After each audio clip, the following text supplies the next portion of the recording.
Hello there. We have 50 succulents that we need to pot in this DIY planter, and Brenda is now making the arrangement using this 50 succulents. And we are putting the most beautiful succulents in the middle, and then we will put the trailing succulents on the edge of the planter. As you can see, we did not uprooted these succulents, and we might regret it later on because not uprooting them creates problem for us. But for right now, we are just watching them to make sure that they don't rot. With my experience,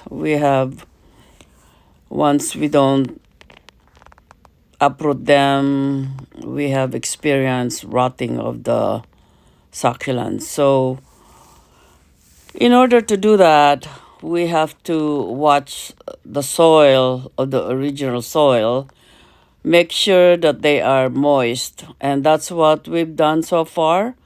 And so far it has been good, and it's been 2 weeks that we did this. I'm just posting this very late, but I thought it might be of interest to some of you who are in the lowlands. So far, without uprooting them, they are looking good. We haven't seen any rotting yet, and they've been in this planter for 2 weeks now. And we have some tall ones, and we place the tall ones in the center.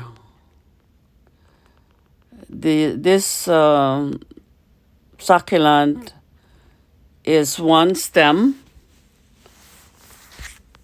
the one that you're seeing now, and it's beautiful. It looks like it could be a trailing succulents too, but I prefer using DIY planter.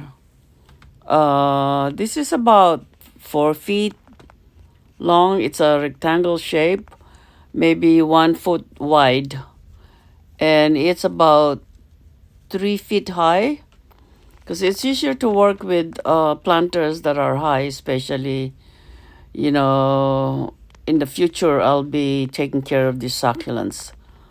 I live in the US right now, but in the future I'll be retiring in the Philippines. So I'm preparing myself to take care of succulents when I retire.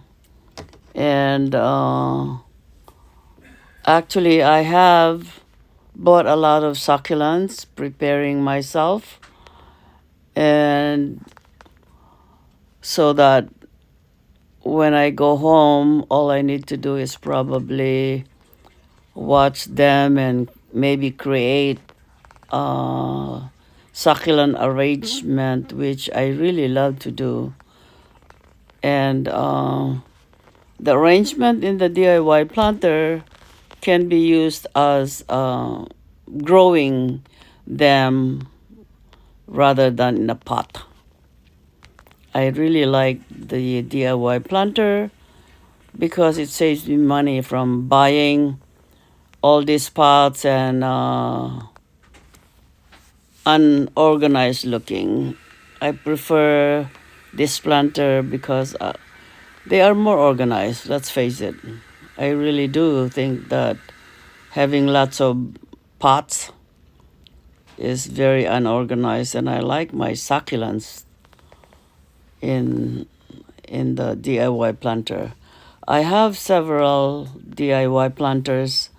I have one for cacti. I have a fountain like, and that one is beautiful. I don't know if you've seen my post, but I think you should see my YouTube channel so you could see all the planters that I'm creating in my front yard garden. And here, this is almost done. And it takes 3 people to to plant something like this in a DIY planter. One is taking a video, and one is holding the cell phone, so we could do a video call. I actually do a video call with them when they are doing something with the succulents, because I am remotely assisting them. They are in the Philippines and I am in the US. And one is taking a video and one is doing the succulent arrangement. So it takes 3 people to prepare something like this, right? You see that? And this alley that we have between the 2 houses is we're using it as a staging area and also like our greenhouse, because the sun doesn't really go through this. We have a small, like maybe 2 feet of sun every day, but not when the sun is setting. There's no longer sun there. So this is a good place for us to have our staging area. And when we propagate, we keep them here also. Like I said, it's like a greenhouse for us. And in the other side, on the right side of the screen, after we've air dried them and potted them, we move them to the right, because on the right side, the sun rises from that side, and all my plants get a good morning sun. And then in the maybe 9 or 10, they won't see this. There's no more sun. So they're good for propagation while preparing them to be in the direct sun. So we leave them for about 2 weeks before we put them out in direct sunlight.